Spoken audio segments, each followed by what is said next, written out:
kaibigan, kung totoo tayo na binago ng ating Panginoon, at kung totoo tayo templo ng banal na Espiritu, kung naniniwala na hindi ka pwedeng mag-absent, mga kaibigan, sa gawain ng ating Panginoon, hindi ka pwedeng magdahilan, hindi mo gamitan ng katuwiran, hindi mo gamitan ng dahilan, sapagkat yung katwiran at dahilan yan, galit ang Diyos yan, yan ay lisyang pangatwiran. At hindi yan tinatanggap ng Panginoon. Yung lisyang na pangatwiran ay lumalabas na tayo ng sisinungaling. At alam natin sa aklat ng Pahayag chapter 21, ang mga sinungaling ay walang bahagi sa kaharian ng ating Panginoon.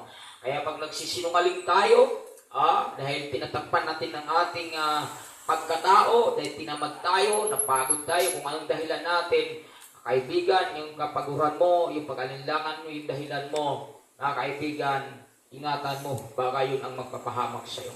Kaibigan, ako naniniwala na pag ikaw ay templo na banal na Espiritu, hindi ka pwedeng tamarin sa pagsimba, mga minamahal. Pero kung wala sa'yo yan, kaibigan, ang dami mo talagang dahilan. Kaya yung mga Kristiyano na ang bilis yan, bumibigay, walang tibay, walang tatag, sapagkat ipinapakita din nila sa mga kanilang mga ginagawa na wala talagang wala talagang paghahari ng Panginoon. Iba yung templo, iba yung pinagharian kayo. Paano mo sabi na ikaw templo ng Diyos kung halos hindi ka makita sa gawain ng Diyos? Totoo kaya yan kung ikaw ay totoong born again? Kaya mo ba na hindi ka dumalo sa gawain na kung saan ka binago ng Panginoon? Kung talagang binago ka ng Panginoon at dinala ka niya sa iglesyang ito, ako'y naniniwala hindi mo siya pwedeng kalimutan sa araw na may simba. Kaya nga, kung sabihin natin, we are the temple of God, patunayan nawa natin sa gawa. Hindi dapat tayo mapagod, hindi dapat tayo magkailangan. Sa trabaho, napakasipag natin. Sa eskwelahan, napakasipag natin. Ayaw natin mag-absent. Pero pagdating sa simbahan, para bagang napapagod ka na. At malinaw yan ang pagdarayan ng demonyo yan. Yun ang gusto ng demonyo. Sabi ng John chapter 10 verse 10, paragraph 8. Narito siya pumatay, magwasak at magnakaw. Yun ang trabaho ng demonyo Kaya pag ikaw ay galing sa trabaho, pag-uwi sa bahay, ang gagamitin mo para hindi ka makapagsimba, pagod na ako Di ba? Gamitan mo na ng katwiran. Pero di ba, sa tingin mo ba kung ikaw templo ng Diyos? Papayag ba ang Diyos na gano'n ang magdadahilan ka? Di ba? Papayag ba ang Diyos sa mga twiran ka kung templo ka talaga ng Diyos? Kaibigan, yung mga pinapakita mo na hindi maganda, nagpapatunay, hindi ka talaga templo. Kasi sabi nga sa unang Korinto, chapter 4, verse 20, ang paghahari ng Diyos hindi sa pamagitan ng salita, kundi sa gawa. Kaya pag lagi ka na sa loob ng simbahan, naghahari sa Diyos, you are a temple of God. Pero kung optional na yung pagdalo, kahit naman wala kang ginagawa sa loob ng bahay, kasi katuwiran mo, napagod ka, kaibigan, sabi nga sa aklat ng Pilipos, chapter 4, I can do all things through Jesus Christ who strengthened me. I can do all things through Jesus Christ. So magagawa mong lahat ng bagay. Sa pamagitan ni Kristo Jesus na nagbibigay sa iyo na kakayanan. Kaibigan, nalulugod ang Diyos yan Na pagdating sa kanyang gawain, magdadahilan ka, pero pagdating sa trabaho, school, napakasipag mo. Ang isip ng tao na baliktad. Kaibigan, kung ikaw totoong Kristyano, kahit pagod ka na sa iba na simbahan. Kung ikaw pinagarian talaga ng banal na Espiritu, iba yung pinagarian ng banal na Espiritu. Tandaan po natin, si Esteban, ang pinagarian ng banal na Espiritu, siya ba ay tumakbo? Siya ba ay nagsalita ng hindi maganda? Siya ba ay sumuko? Hindi. Siya ba ay nagmumura? Hindi. Hanggang kamatayan, pagpapala pa rin lumabas sa Biblia kasi templo ng banal na Espiritu Di tayo mga kaibigan, napakasimple lang ng ating tukulin para magsimba, hindi natin kaya magawa. Kaya doon ako doon ako natatakot sa ganong klase Kristiyano. Kasi pwede yung mabuhay eh. Pwede yung matisod eh. Kaya mag-ingat kayo sa mga ganong klase Kristiyano, yung paandap-andap, yung hindi talaga consistent tumalo sa gawin ng Panginoon. Hindi yan, totoo, pinagharian ba ng Espiritu? Kung na mismo magsabi sa'yo. Wala yan mga kaibigan. Kasi kung pinagharian ka ng banal na Espiritu, mga kaibigan, hindi ka pwede mag-absent. Tandaan mo yan. Kasi, kumbiktahin ka sa kanya banal na Espiritu ng sa'yo. Kausapin ka. Kukonsensahin ka. Pero kung wala kang konsensya, ay mag-ingat tayo sa ganang Kristiyano. Na present lang kung gusto. Present lang kung maganda ang takbo ng mundo. Maganda ang takbo ng kanyang buhay. Walang problema. Magsimba lang. Delikado Kristiyano yan. Kaya yun ang ingatan natin. Kasi pwedeng mabackslide, pwedeng manghina, pwedeng malupay-pay, pwedeng madaya ng kaaway. Kaya nga, yung pledge ko na tag-treaty, saan ko yan in-implement? Doon lang talaga sa mga leader. At hindi yan doon sa mga membro para talaga na mababaw para talaga sa Panginoon. Baka ikalat niya sa mga ordinary, hindi po yun. Yung treaty na yon sa mga leader yan, kaya nga hindi ko isinesend doon sa pangkalahatan. Doon ko na lang isinesend sa personal ninyo.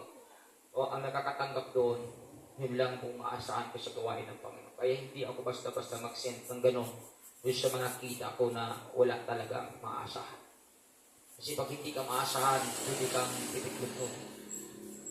Kaya mga kaibigan, ulitin ko po na makilala tayo na totoong templo ng Diyos kung visible tayo talaga sa kanyang hari. Kasi ako, lagi ko sinasabi sa inyo, disciple pa lang ako. Kung ako'y sinamahan talaga ng Panginoon, nung ako'y naging templo ng Panginoon, never akong nag-action. Kaibigan. Kaya unawain po natin yung ating pagsimba. Na kahit pagudawa tayo, paglaban natin na templo tayo ng Panginoon, hindi kayo magdahilan tayo. Ay nakakalungkot yung gawain ng Panginoon para walang disiplina ang mga membro. Kasi ganito pa rin bilang natin pagdating na may big service. Paano na lang pagdating ng Friday, darating ng Friday, ganito pa rin ba tayo? Nakakahiya sa ating bisita. Na speaker sa ibang lugar. Sana matutuho tayo. Huwag na natin gayahin yung ganong klase mga Kristyano. Dumalo lang kung gusto. Pero kung hindi gusto, walang pagdalo. Nakakalangkot ng gano'n, kaibigan. Kaya pag ganong tao, walang maasahan. Walang maasahan. Wala silang maasahan sa pagpapala ng Diyos. Tandaan po natin. Kasi ang pinagpapala ng Diyos talaga, yung talagang totoo na naglilingkod sa Kanya. Hindi totoo yung paglilingkod natin na up and down tayo. Hindi totoo yun. Naglingkod ka lang, dahil hayahay ka, normal na yan. Pero kung hindi ka hayahay, wala din kang ginagawa. Pag hindi ka chat, hindi ka text, wala kang pag-ialam. Yun ang critical na Kristiyano. Kaya nawa, yung pag-aralan natin, itunimo ito sa puso't isipan natin. Ang sa ganun, hindi talaga tayo dapat magdahilan. Kaya yung mga taong puro dahilan, wala kang maasahan dyan. Wala kang maasahan dyan. Kaya ito po, we live what we learn in the Bible. Sana mamuhay tayo kung anong natutunan natin sa Biblia. Kasi nag-aaral tayo ng Biblia eh. Nag-aaral tayo ng Biblia, pero problema, hindi nakikita sa atin ang salita ng Diyos. Yun ang mahirap eh. Di ba? Mabuti pa sa pag-aaral natin, grabe, tulo tayo exam, ay tulo tayo study, tulo tayo basa, tulo memorize, at talagang ginagawa natin kung anong itinuturo sa school. Bakit? Din alam natin na papasa tayo. Alam natin, babagsak tayo kung hindi natin gawin. Alam mo, ano yung mas mahalaga? Yung mag-aral ka ng Biblia o mag-aral ka noon sa libro mo na sa eskwela mo. Kaibigan, sabi natin lagi, kontrol ng Diyos ang lahat ng bagay, hawak niya ang ating buhay. Kaya tulo natin pag-aral dyan. Kung binaliwala naman natin ang Panginoon, ilang akala natin yun ang bibigay sa atin kung nagkakamali ka. Pagdating mo ng graduate ka, wala, nakakatunga ka natin. Okay, napakatiis yung ulo mo pagdating nung ikaw disciple pa. Mga kaibigan, mas maganda na busy ka sa school, busy ka sa trabaho, mas lalong busy ka sa gawain ng ating Panginoon. Mayroon ka talagang maaasahan na balang araw hindi ka bibigoy ng Panginoon. Hindi marunong siya bumigo sa kanyang pangako sa mga taong tapat at sumunod sa kanyang salita. Kaya basahin nga natin ito, Philippians chapter 4 verse 9. Sigawan ninyo ang lahat ng inyong natutunan. O biruin mo, we live what we learn in the Bible. We live what we learn. Ano bang natutunan natin sa Biblia? Sabi ka dito ni Pablo. Hallelujah. Isagawa ninyo. Pero bakit ang hirap ng Kristiyano ay naisagawa? Paano? Wala namang natutunan eh. Ano isagawa ng Kristiyano kung walang natutunan? Anong matutunan ng Kristiyano kung wala naman siyang gana mag-aral? They are physically present but mentally absent. Kaya, yung paglilingkod ng isang Kristiyano, optional. Lilingkod lang kung gusto. Ano bang itinuturo ng Diyos? Yung bang klaseng Kristiyano na makakatanggap ng paghugaling sa Diyos, kakamali kayo. Kaibigan, mahabagin ng Diyos, maawain ang Diyos doon sa mga taong sumunod sa kanyang utos. Baka akala natin, epektibo sa atin ang lahat ng kanyang salita. No. Epektibo ang salita ng Diyos kung totoong ginagawa mo ito. Dahil once ginagawa mo ang kanyang salita, totoong pananampalataya mo sa kanya. At alam naman natin na ang Diyos ay kumilos at gumagawa lamang doon sa mga taong may pananampalataya sa kanya. Pero kung hindi natin gawin, anong ating napapakinggan? Walang kwenta lahat ang ating ginagawa sa loob ng simbahan. Ay sabi niyo, lahat ng inyong natutunan, tinanggap, narinig at nakita sa akin, ang daming nakita natin kay Pablo. Sa gayon sa inyo ang Diyos na nagbigay ng turuin mo, kung i-apply natin lahat ng ating napapakinggan, natutunan natin. Turuin mo, anong makikita sa atin? Sa inyo ang Diyos ay totoo naman talaga na ma-identify sa ating buhay na may Diyos tayo sapagkat anong ating natutunan sa Biblia, ginagawa natin. Yung paggawa natin yung paggawa natin doon sa salita niya, sa kasulat sa Biblia, yun nagpapatunay na ang Diyos ay buhay sa atin. Kaya ma-identify na totoo may Diyos tayo dahil ginagawa natin kung ano ang itinuturo sa atin. Pero kung hindi natin ginagawa, ma-identify ba na ikaw Kristiyano? Ma-recognize ka ba na ikaw ay totoong born again? Hindi ma-recognize. Kaya nga, bakit pati tayo ay niloko ng mundong ito dahil hindi natin na-apply kung ano ang itinuturo sa ating buhay. Diba? Kaya hinahamak tayo sa mundong ito dahil hindi natin ginagawa kung anong natutunan natin na nakasulat sa Biblia.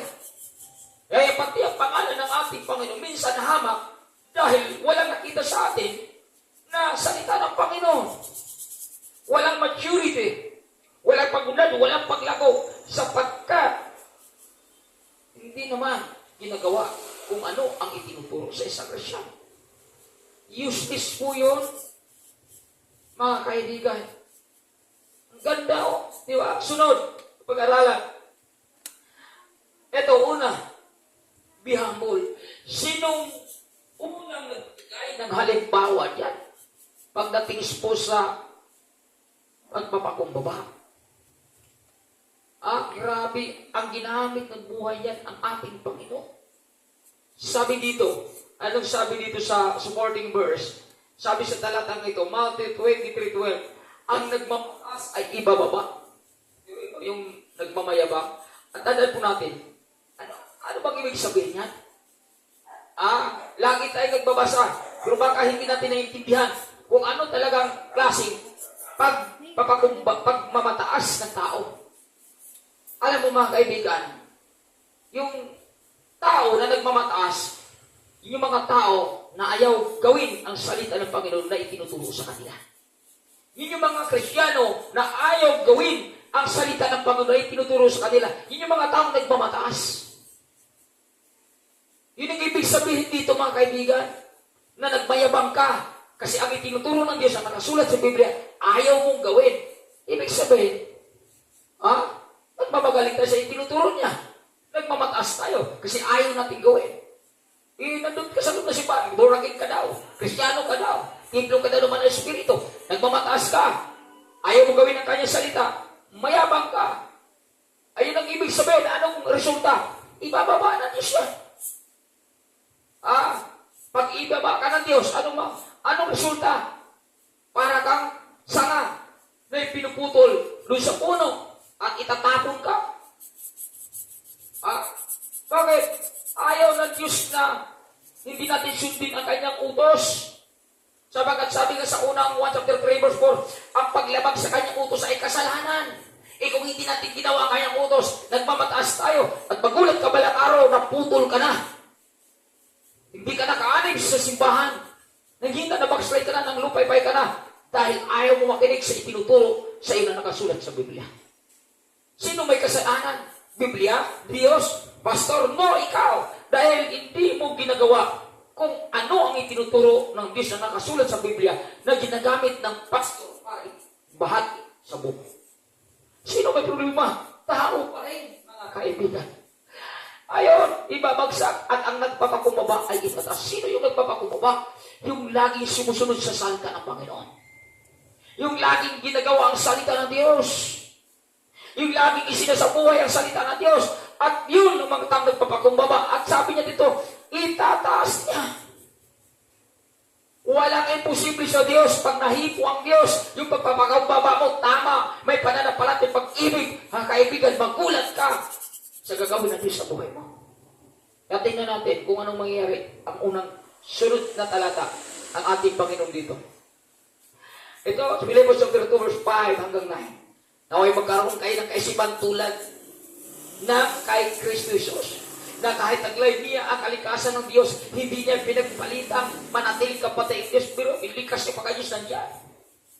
But he did not use his ability, he used his authority. Kaya hindi niya ginagamit ang kanyang abilidad. Kasi kung gamitin niya ang kanyang abilidad, mga kaibigan, hindi siya pwedeng mapagpakumbaba. Makapangyarihan siya eh. He did not use his ability. He used his authority. Kaya mga kaibigan, grabe ang Diyos. Tao ngayon kahit walang kapangyarihan, ang yabang. Tao ngayon kahit walang-wala, grabe. Napakayabang. Bakit ko sila napakayabang? Ayaw sumunod sa salita ng Panginoon. Ayaw magpa-cancel, ayaw masabihan, ayaw maturuan, ayaw may tuwid, ayaw may tama.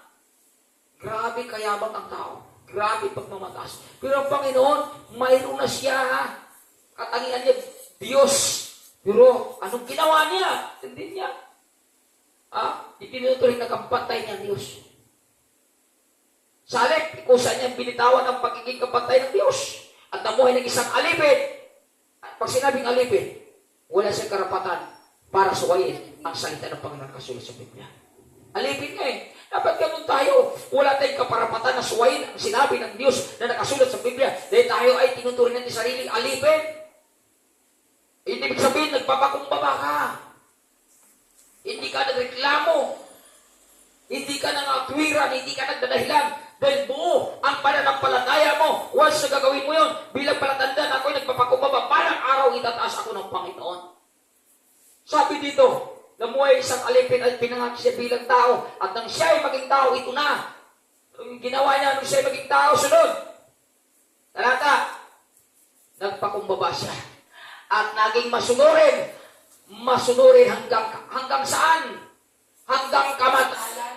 Ang kanyang pagpapakumbaba, kanyang pagmamasunurin, hindi kahalahating taon, hindi isang dekada, hanggang kamatayan, kaibigan. Grabe, hanggang kamatayan. Yung minahal yung totoo na mapagpakumbaba, yung karapat-dapat deserving na tatanggap ng pabor, pagpapala dahil sa Diyos. Bakit? Dahil na-apply natin yung pagpakumbaba na ginawa ng ating Panginoon. Yun ang dapat gawin natin. Hindi grabe ka magpapakumbaba sa teacher mo. Grabe ka magpapakumbaba dun sa amo mo. Hindi masama yan ha. Grabe magpapakumbaba ka sa magulang mo. Hindi masama, maganda yan. Pero pagdating sa salita ng Diyos, dapat mas lalo kang mapagpakumbaba. Ibig sabihin, dapat mas lalo kang masunurin. Dapat mas lalong minahal mo kanyang salita. At dapat mas lalong sumampalataya ka sa kanyang salita bilang tunay na may pagpakumbaba upang balang araw, itataas ka ng ating Panginoon. Amen. Sabi nga dito, maging ito man ay kamatayan sa krus. At dahil dito, anong resulta? Ito nga. At dahil dito, siya lubos na itinataas ng Diyos. At binigyan ng pangalan, higit sa lahat ng pangalan. Hiruin mo ang susi, nagpapakumbaba lamang siya. Wala bang resulta? Mayroon. Kaya nga itinuturo niya sa atin ito. Dahil pagwas gagawin natin ang kanyang salita na walang reklamo. Bilang pagpakumbaba, sinunod natin lagi ang kanyang salita. Mangyayari sa iyan, palang araw, bigyan ka ng pangalan higit sa lahat ng pangalan. Ibig sabihin, makilala ka. Makilala ka sa mundong ito na tunay na may Diyos sa buhay mo. Dahil pinagpapala ka sa lahat ng Espiritu sa buhay mo. Dahil sinunod mo kung anong itinuturo ng Panginoon sa buhay mo. Palakpakan natin ang ating Panginoon. Kaya mga kaibigan, napakaganda, di ba? Pero bakit yung iba? Lagi nangatwiran. Ako'y naniniwala yung mga tao lagi nangatwiran, lagi nagdahilan. Wala talaga sinisimahan. Ayun nga ako nalulungkot eh. Doon ako natatakot eh. Doon ako natatakot sa mga tao na yun. Iba, Sunday Christian nga lang, Sunday Christian na nga lang, hindi pa nila. Ma-perfect.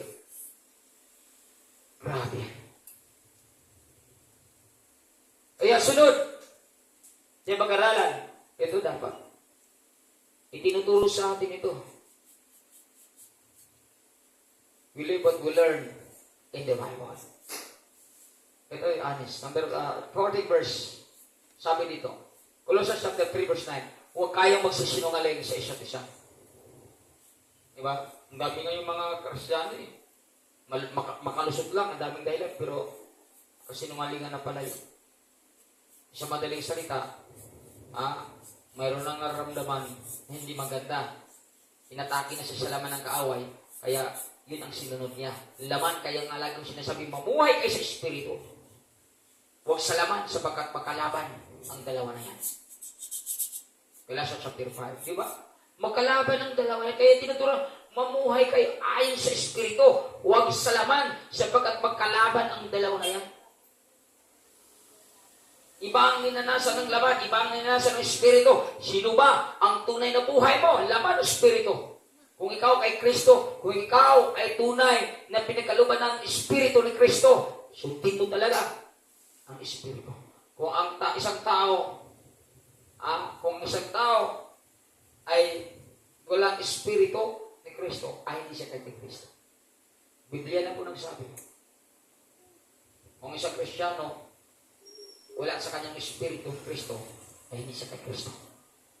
Kaya nakakalungkot mga kaibigan, kung wala pala sa atin si Kristo, ay hindi pala tayo namuha sa Espiritu, wala pala sa atin ang Espiritu ng Kristo, hindi pala tayo sa Kanya. Kaya, critical po ang buhay ng ganon. Kaya tsakin natin na nasa atin yung Espiritu ng Kristo upang may takot tayo na hindi dumalo sa Kanyang gawain. Kasi ako'y naniniwala kung nasa iyo, makakatakot ka talaga eh. Yung iba man, pero walang katakot-takot. Sabi dito, huwag kayong magsinungaling sa isa't isa sapagkat hinubad na ninyo ang dati ninyong pagkatao, pati ang mga gawa nito. Di ba? Hinubad na natin yan eh. Pero bakit hanggang ngayon ang daming pangaturan, ang daming dahilan ng ilan? Wala kasi talagang tunay na pagkaunawa sa itinuturo sa kanya ng salita. Hindi niya sinasabuhay kung ano ang kanya napapikinggan. Hindi niya sinasagawa kung ano ang kanya natutunan. Wala naman talagang natutunan kasi ang tao may natutunan, ginagawa talaga ang kanyang natutunan. Palibasa walang natutunan, walang nakikita sa kanyang buhay.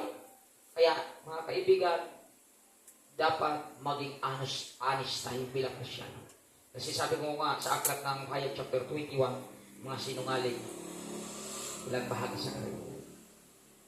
Kaya pag nagsisinungaling tayo, delikadong espiritu. Hindi espiritu ng Diyos yung mga sinungaling. Tandaan po natin yan.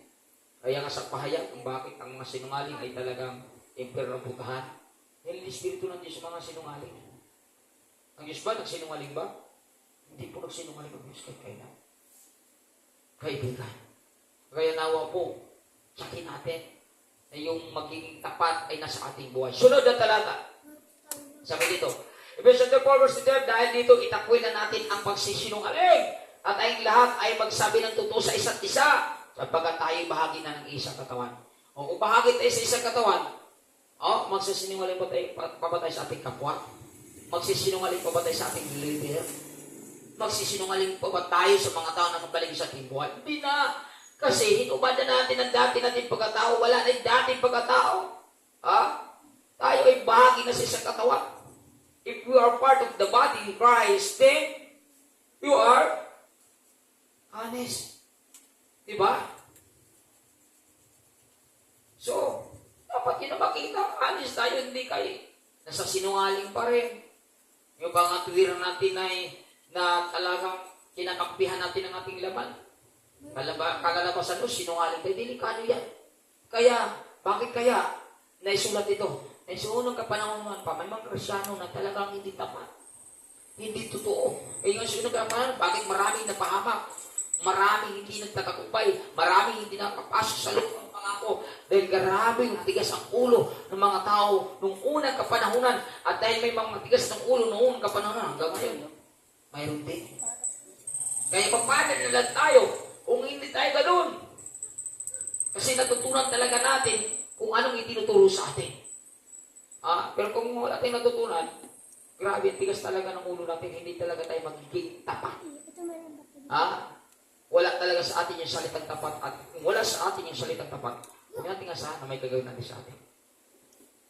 Wala, sayang yung effort mo, sayang natin. Kaya ako nanginayang sa mga taong up and down na maglilingkod, up and down magsisimba.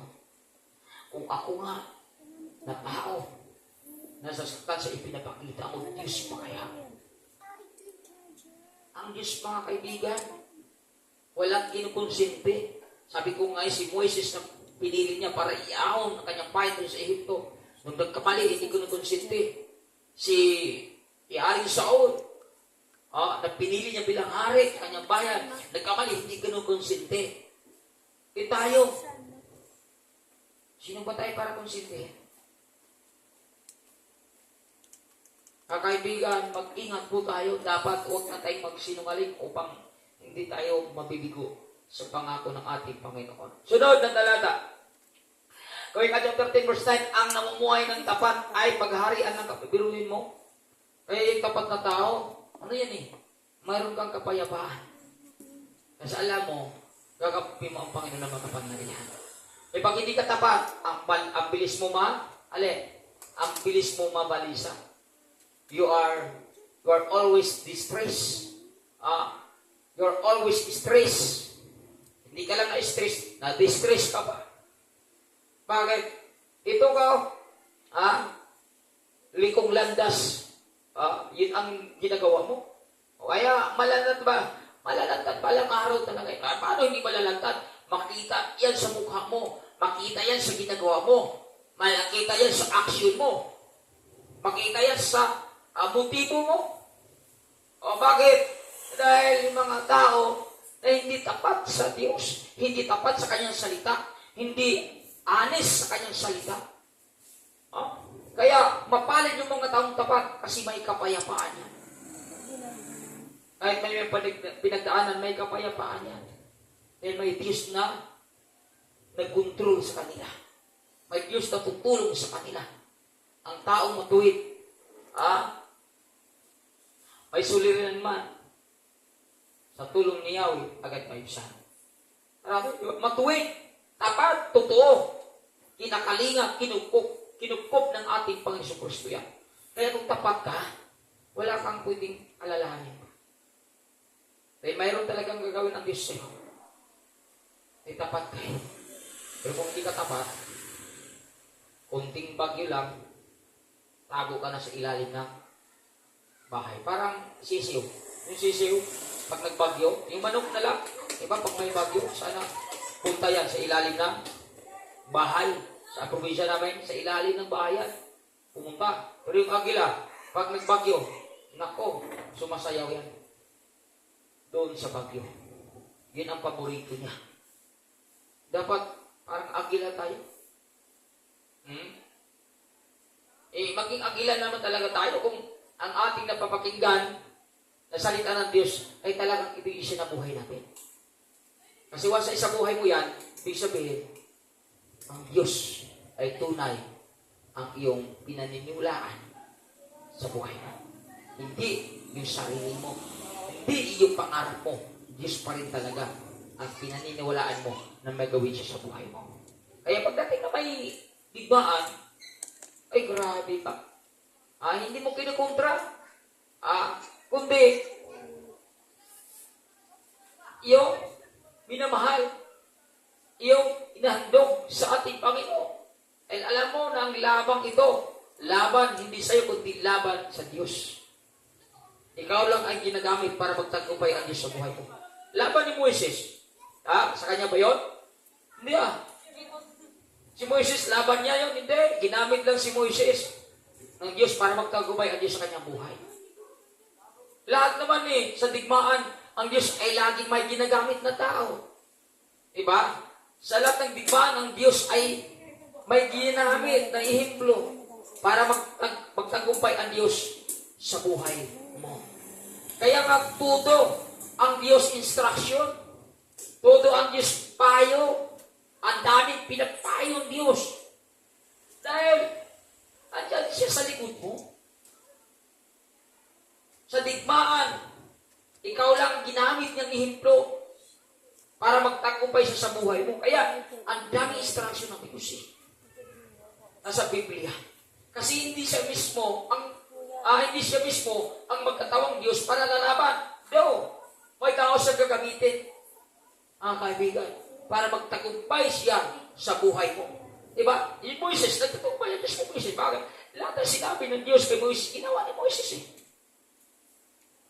nung sila ay nasa tatawid na sana sila ng dagat. Anong nangyari doon? Diba? Nataranta na yung mga tao. Sinisisi na si Moises. Pagtingin niya sa likod, kalaban, hinahabol sila. Sa harap, hindi sila makatawid na yung dagat. Wala bang ginawa ng Diyos kay Moises? Sabi ni Moises, baba mo yung tungkod, mahati ang dagat. Nung tinuro ni Moises, ang tungkod doon sa dagat, nahati. At nakatawid ang kanyang bayan. Kasi sa Diyos walang imposible. May gagamitin lang isang tao para magtagumpay ang Diyos sa kalaban niya. Diba? Nagtatagumpay ang Diyos. May ginamit siya. Na masunurin sa kanya. Di ba ang tao, pag sa tingin niya, sa kanyang buhay, parang kritikan na ako dito. Parang delikado ako to. Parang dihado ako dito. Alam mo po yung mga taong walang totoo, hindi tapat, hindi totoo, hindi namuhay sa salita ng Diyos, gagawa ng kalokohan yan. Magre-reklamo yan, magre-remili yan, magre-rontano yan, magwala yan.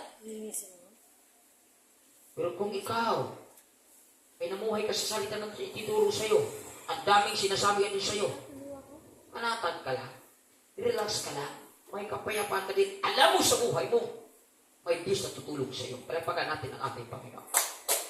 Kaya mga kaibigan, huwag nating sayangin na yung ating pinag-aralan Ako'y nalulungkot sa mga Kristiyano na para bang hindi na sa kanila kakayahan.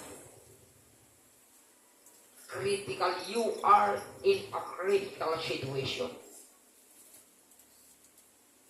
Mga kaibigan, sayang yung ating pagkakilala sa Panginoon kung wala pala tayong kapangyarihan para ipagtanggol ang kanyang pangalan sa gitna ng labanan. Kung gusto natin mapalakas, mapatatag, gawin natin ang lahat ng itinuturo niya sa atin. Amen. Kasi may gagawin ng Diyos dyan. Mapasaya ka talaga Kanina, nangaral ako umaga, grabe ganda. Ay nagbigay na naman sa akin. Diba? Wala akong tigil. Tuwing umaga, street preaching ako. Sunod-sunod yan, mga kaibigan. Gusto ko matuwang niyo sa akin. Kahit ako lagi mag-isa, sabi ko, Lord, ito lang yung paraan, Panginoon, para may pakita ko ang pagmamahal ko sa iyo. Ito lang aking alam, Panginoon. May pakita ko na mahal kita. Amen. Pamagitan ng pag-spread out ng gospel mo sa iba't ibang sulok sa lugar na ito.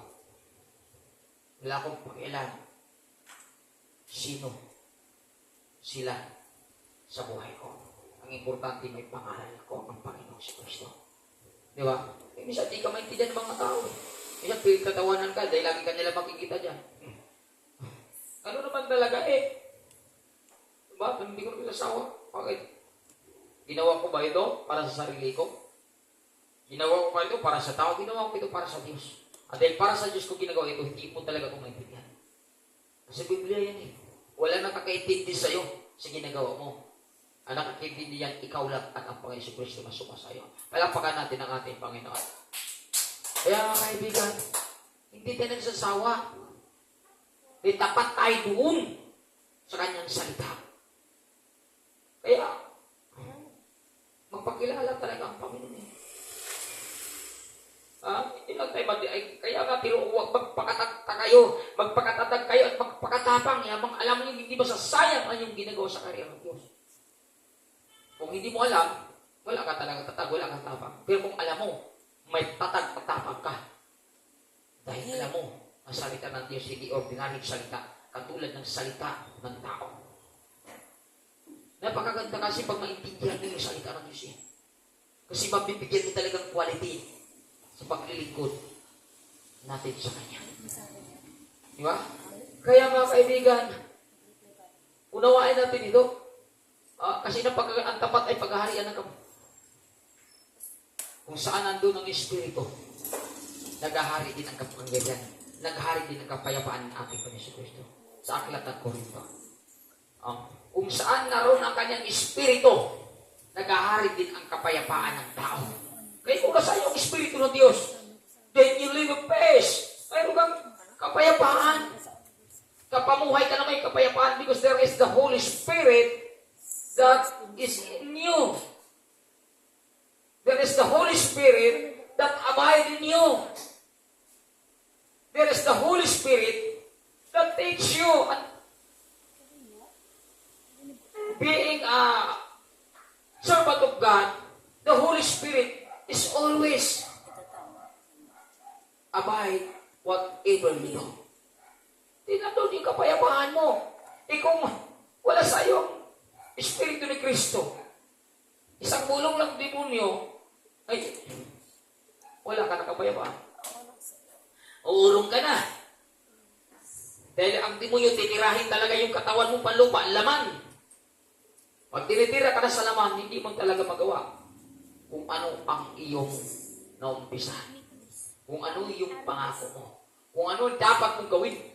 Kasi tinitira ka na sa laman. Kaya nga, mga kaibigan, patuloy tayong tinuruan sa Panginoon. Yung kapayapaan pa rin maghari sa atin sa panahon na may dumating ang kaaway upang bulungan ka.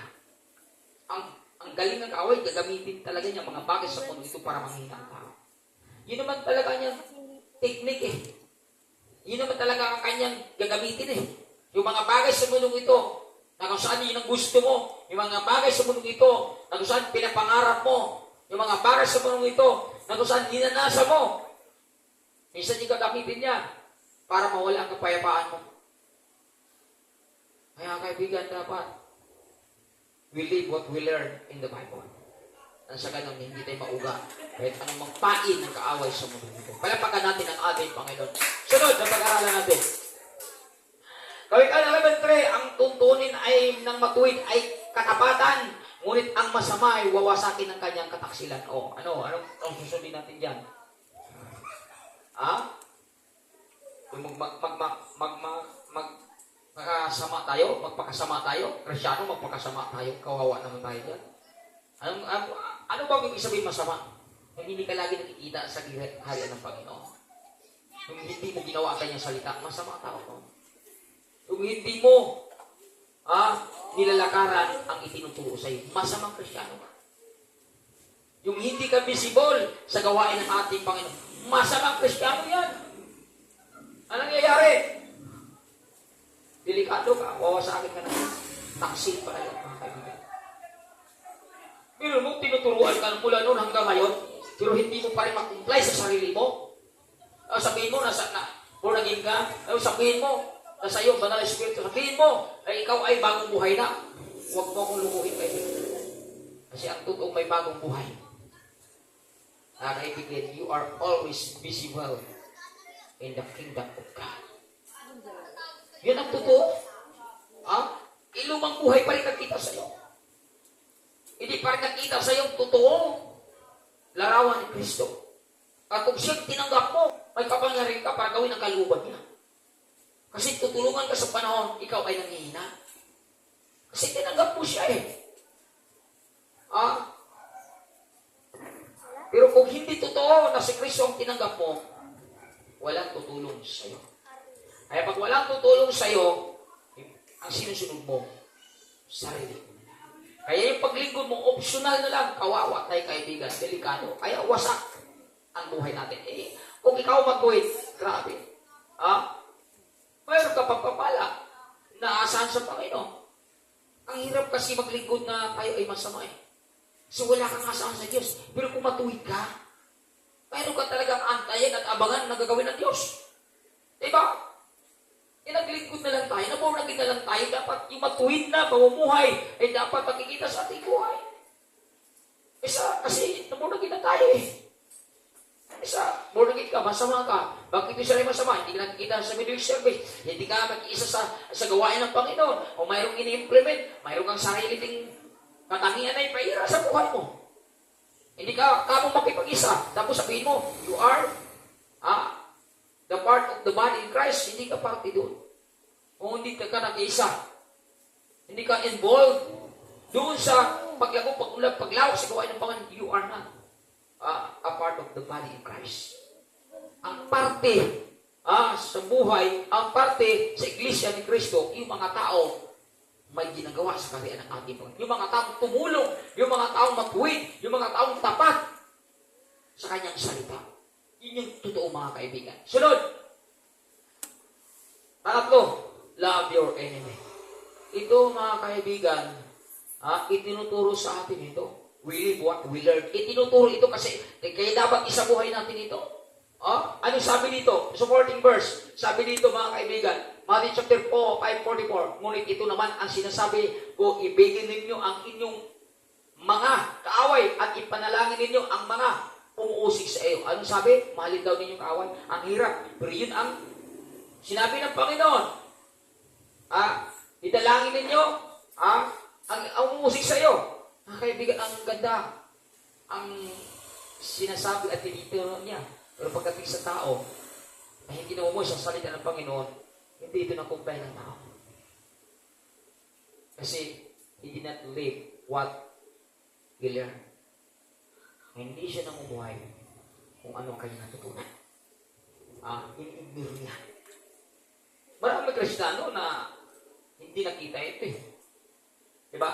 Maraming Kristiyano na nasaktan lang kaunti, grabe makapagsalita. Maraming Kristiyano na ang hirap i-comply ito. Bakit? Bakit ang hirap ito i-comply? Bakit ang hirap natin magpapakumbaba? Bakit ang hirap natin gawin ito? Then we have a big problem in terms of spiritual life. Spiritual ito. Kaibigan, kung nasa atin ang Espiritu ng Kristo, kaya natin magtimpi at magpakumbaba at ipanalangin natin sila na pagpapalay, huwag supay. Bakit? We have the right spirit in Christ. May tama tayong Espiritu galing kay Kristo. Pero pag wala sa iyo yan, kaibigan, grabe ka makapagsalita doon sa mga tao na umaaway sa iyo. Doon sa mga taong sumusugat sa iyo. Doon sa mga taong nanakit sa iyo, grabe ka makapagsalita. Why? Dahil may problema ka doon sa Espiritu. Kapag kumplay naman dito, yung sinasamahan talaga ng Espiritu ng Diyos. Yung talagang sinamahan. Doon mo nga maglalaman na sinasamahan ka ng banal na Espiritu once na maka-encounter ka ng mga taong hindi tama ang puso. May encounter ka mga tao na sinusundan ka ng puso mo. Kung nag-encounter ka man daw ng Demon Spirit, sinasaktan ka. At pag pumapasa ka, ibig sabihin, wow, doon mo makilala na the Holy Spirit of God is with you. Dahil na-overcome mo. Yung mga nanakit sa'yo, hindi na panalangin mo. Yung mga umusig sa'yo, hindi na panalangin mo. Hindi mo inaaway, hindi mo minumura, hindi mo sinasaktan. Bakit ang talatag buhay na buhay sa'yo? Dahil you live what you learn in the Bible. Sige sa buhay mo kung anong natutunan mo sa Biblia. At ito, lagi na natin itong pinag-aralan. Pero bakit marami pa rin bumabagsak dito? Kasi ayaw talaga gawin kung anong itinuturo sa kanila. Kaya hanggat hindi mo gawin ito, lagi mo itong mapapakinggan. Dahil ayaw ng Diyos na lagi kang mabibigo doon sa kanyang pangako para sa iyo. Palapakan natin ang ating Panginoon. Amen. Sunod na talata, sabi dito, Romans chapter 2 verse 4, idalangin ninyo ang mga umusig sa iyo. Idalangin ninyo sila na pagpalain at huwag sumpain. Pagpalain yan, mayroon pang ano yan. Huwag sumpain. Ang ganda ng itinuturo eh. Di ba? Hindi sinusumpa. Pagpalain. Kasi yun talagang puso ng Panginoon ng lahat ng tao hindi mapahamak, kundi sila lahat ay maligtas. Kasi yung mga taong umaaway sa iyo, nasa bondage yan ng espiritu ng kadiliman. Kaya panalangin mo na pagpalain ng pamaalis sa kanyang espiritu ng kadiliman, mabigyan ng pagkakataon na magkaroon ng espiritu ng kaliwanagan. Dahil ang panalangin mo, Lord, alisin mo sa kanila ang espiritu ng kadiliman upang parang pagdating ng takapano, maging pagpapalaan na sila sa aking buhay. Hindi kayo awayin mo, hindi kayo insultuhin mo, hindi kayo saktan mo. Wala natin pagkakaiba sa kanila kung gano'n ang ating gagawin sa kanila. Kung sino yung may alam sa salita ng Panginoon, siya yung taong lalong nagpapakumbaba. Palapakan natin ang ating Panginoon. Sunod na talata. Romans 12:19, mga minamahal, huwag kayong maghiganti. Ipabayan ninyo yun sa galit ng Diyos, sapagkat nasusulat, akin ang paghihiganti. Ako ang gaganti. Sabi ng Panginoon eh. Malinaw. Hindi malabo. Sabi ng Panginoon, ako ang gaganti. Sabi ko nga eh. Kaya idalangin mo lang siya na pagpapalain. Ako na bahala dyan. Huwag ka nang magmarunong. Kasi pag awayin mo siya, padamay ako, sabi ng Panginoon. Kasi pag awayin mo na hindi born again, awayin mo yung mga tao wala kaugnay sa Panginoon, madadamay ng Panginoon. Sabihin niya, yun ba'y born again? Yun ba'y nagliligo sa Panginoon? Nadadamay mo ng Panginoon. Kaya sabi niya, ako na bahala. Manalangin ka na lang, Lord, pagpalain mo itong taong ito para hindi na mag-isakit sa aking ulo. At di siya bahala kung anong kanyang iganti sa tao na yun. Kung pagpapalain niya, okay. Kung sumpahin niya, okay. At least hindi mo siya inaaway. Hindi mo sinusumpatan, hindi mo sinusugatan. Sinusuglian mo ng kabutihan, ng kagalakan. Diba? Ang ganda na yung tinuturo sa atin, siya na bahala eh. Kaya mga kaibigan, ang sarap. Pakinggan ang kanyang itinuturo sa atin. We live what we learn in the Bible. Sa ganun, hindi masugatan natin ang ating Panginoon sa panahon na tayo sinusugatan ng mga tao na kabalingin sa ating buhay na walang kaugnayan sa Kanya. Kasi yung mga taong sumugat sa iyo, walang kaugnayan sa Diyos yan, mga kaibigan.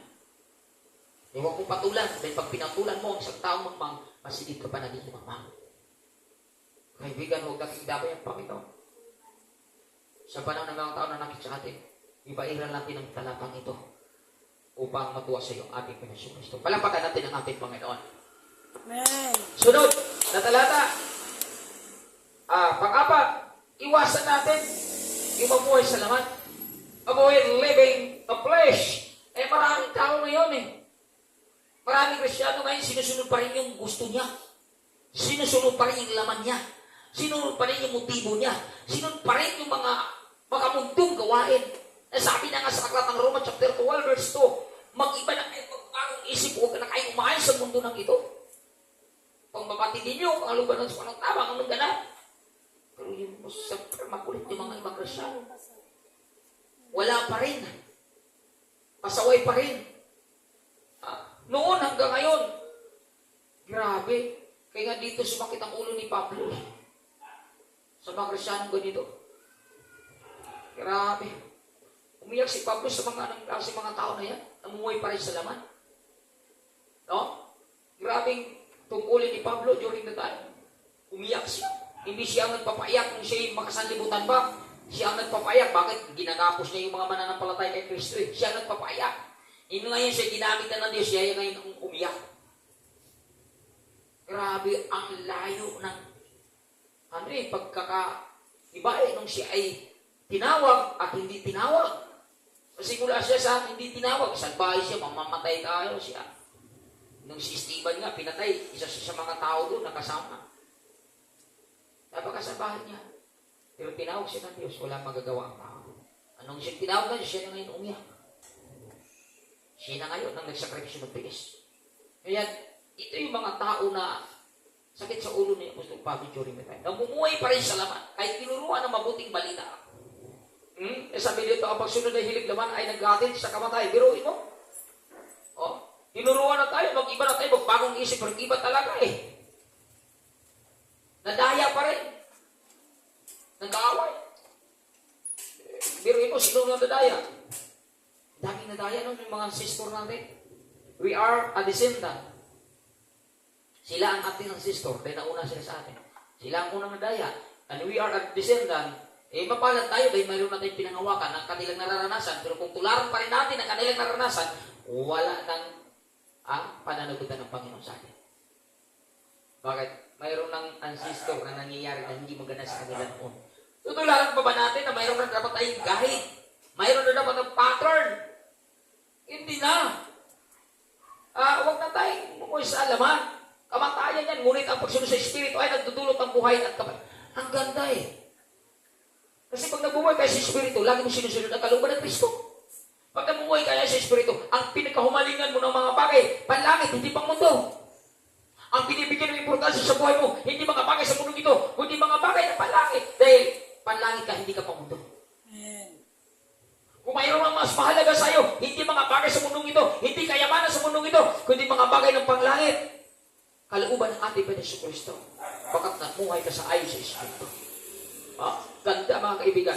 Kaya nga, kapag itinutuon ng tao ang kanyang pag-iisip sa hilig ng laman, anong nangyari? Siya magiging kaaway ng Diyos sapagkat hindi siya nagpapasakop sa batasan. Biruin mo. Kalaban ng Diyos, mga kaibigan, ang ganitong klaseng tao. Kapag kalaban ka ng Diyos, anong mangyayari sa'yo? Wala kang masa. Pagkalaban tayo ng Diyos, mga kaibigan. At sabi ka niya, at sadyang hindi niya ito magagawa. At ang nabubuhay ayon sa hilig ng laman ay hindi maaaring kalugdan ng Diyos. Mali na. Kristyano ka, namumuhay ka pa rin sa laman. Ibig sabihin, namumuhay ka pa rin sa gusto mo. Ayaw mo sumunod sa salita ng Panginoon. Ayaw mo sumunod sa leader mo. Ayaw mo sundin kung ano pinapayo sa iyo. Ano ang ibinigay sa iyo na salita ng Panginoon. Ayaw mo sundin. Kaibigan, hindi ka pwedeng maaaring kalugdan ng Diyos. Kawawa tayo. Pag ganun ang pamuhay natin sa mundo ito. Natawag pa tayo ni Kristiyano, hindi pala tayo sumunod sa kanyang salita. Naging Kristiyano pa tayo kung hindi pa rin natin isinasabuhay ang mga salita niya. Useless po ang mga. Sabi sa aklat ng Santiago chapter 1 verse 2, mamuhay kayo ay sa salita ng Diyos. Kung pinapating na lamang ninyo ito, hindi nyo ginagawa, dinadaya niyo yung sarili. Totoo naman eh. Kasi kung hindi natin ginawa, hindi na babanggan, wala po tayong aasahan sa Panginoon. Useless ang ating effort. Useless ang ating pagtitiis, pagsisipan. Walang mangyayari. Dahil ayaw ng Diyos na hindi natin gawin ang kanyang mga utos. Kaya dapat gawin talaga natin. Sunod! Panglima, pananampalataya natin, samahan naman natin ang gawa. Kasi patay yung pananampalataya na gawa, itinuturo ito, faith without action is nothing. Samahan natin. Ano supporting verse? Dito. Sabi dito, Santiago chapter 2, hindi naman patay ang pananampalataya na walang kalakip na gawa. Malinaw eh. Kung sabihin natin, tinanggap ko ang Panginoon bilang Panginoon at tagapagligtas, iniligtas ka na doon sa katamaran. Niligtas ka na doon sa pagdududa. Niligtas ka na doon sa pag-alinlangan. Niligtas ka na doon sa pag-uugali na masama. Sapagkat naging mag-isa ka eh. Diba? Ating Panginoon, patay na ang dati mong pagkatao. Mayroon ka ng buhay ng pananampalataya at lagi mo nang ginagawa ang kalooban ng ating Panginoon Kristo. May kasamang gawa, mga kaibigan, ang iyong pananampalataya. Hindi guys. Matuwiran tayo. Nananampalataya naman ako eh. Pero hindi sapat na pananampalataya lamang. Samahan mong gawa. Dahil ang demonyo man, nananampalataya din. Nanginginig pa. Bakit kaya nanginginig ang demonyo? Wala sa talaga siyang laban sa ating Panginoon Kristo. Kaya nga wala siyang ginagawa eh. Nananampalataya lang siya, pero wala siyang ginawang kabanalan. Mabait, mabuti lang siya, hanggang doon lang. Kaya pag inutusan ng Panginoon ng demonyo, ang bilis niyang pumunta eh. Sige, pakialaman mo si Job. Ang bilis niyang pumunta eh. Yun ang trabaho niya, sirain sa akin ang buhay ng tao. Pinahintulutan ng Diyos. Kasi pag hindi pinahintulutan ng Diyos, wala na magagawin ng demonyo din. Sinubok Diyos si Job. Bumibigay ba siya Job? Hindi. Kilala niya ang Diyos ang kanyang pinaglilingkuran. Diba? Ang demonyo, masunurin yan, mabait yan, pero wala yung kabanalan. May paniniwala yan, may pananampalataya, pero walang ginagawa pagdating sa kalooban ng ating Panginoon. Ay, hindi mga tao na yan. May nanampalataya naman ako eh, pero wala kang ginagawa sa kaharian ng Panginoon. Patay yun. Hindi totoo yun ang pananampalataya. Ang totoong pananampalataya, ginagawa natin ang kalooban ng ating Panginoon. Sapagkat sabi nga sa aklat ng 2:21 na tayo, hindi lahat na tumatawag sa akin, Panginoon, Panginoon, ay papasok sa kaharian ng langit. Yung lamang sumusunod sa kalooban ng aking amang sa langit. Parang nagsisimba ngayon, hindi sumusunod sa kalooban na Diyos. Sinusunod pa rin yung sarili nila. Kaya ka na pagsimba, optional. Kawawa tayo mga kaibigan. Nagsimba na lang tayo, tutuhanin na natin. Delikado po tayo. Sunod! Sabi dito mga kaibigan, pangalawang talata na ating pagsalusaluhan. Sa Tiago chapter 2, 2022, isa kang hangal, o biruin mo? Sakit ng sinasabi sa Tiago dito. Sabi ni Santiago dito, galit siya dito eh. Kasi may mga Kristyano kasi na nangangatuwiran eh. Diba? Sa ating kapanahon nga, maraming tao nangangatuwiran eh. Naniniwala naman ako sa Diyos eh. Pareho lang tayo, masibat ako. Naniniwala din kami. Pero ang problema sa'yo, pananampalataya mo, nakita sa'yo, alipin ko ba sa iba't ibang klaseng bisyo? Ay, hindi yan ipinagawa ng Panginoon, yung bisyo. Pinagbawal yan. Tapos sabi mo, may pananampalataya ka, pananampalataya mo katulad ng demonyo, delikado ka kaibigan. Nagalit siya, isa kang hangal, nais mo bang patunayan ko sa'yo na walang kabuluhan ang pananampalataya, na walang kalakip na gawa? O, gawin mo. Malinaw, galit. Isa, grabe. Yung na lang, apostrophe na yan. Anong pangalan niya? Diba? Padamdam. Isa kang hangal. Paano basahin yan? Galit yan. Nais mo bang patunayan ko sa iyo na walang kabuluhan ng pananampalataya, na walang kasamang gawa? Hindi ba ang ating amang si Abraham ay tinuturing ng Diyos na matuwid dahil sa kanyang mga gawa? O, tinuwi mo. Kala ni tinuturing ng matuwid si Abraham dahil sa kanyang ginawa, hindi pananawa. Naniniwala lang. Anong gawa na requirement sa Diyos para ipakita kanyang pananampalataya? Lupit nito, kaibigan. Nang ihandog niya sa daman ang kanyang anak. Grabe. Kaya ba natin yan? Ayun. Napatunayan Diyos na matuwid si Abraham paghandog ng kanyang anak. Isa atin, paghandog ng ating buhay para magsimba, hindi natin kaya. Tapos sabihin natin, tamang ating pananampalataya, nagkakamali tayo, kaibigan.